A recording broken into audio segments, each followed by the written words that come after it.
Tehnisko apskati gājām. Kas te rakstīts? Nenozīmīgi eļas noplūda. Nedāk pakaļējies miglas lukturs. Labi. Ejam skatīties mašīnu.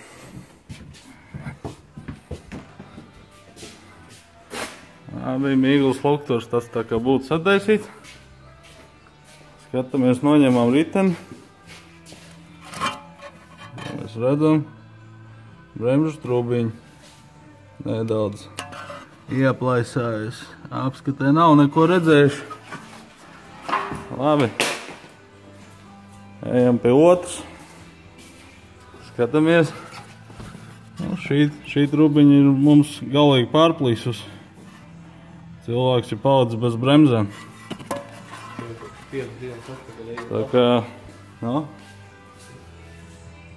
melnā lapa ir, bet viss pārējās bremzes nekas nav apskatīts. Tā kā naudu mēs ņemam, bet strādāt negribam.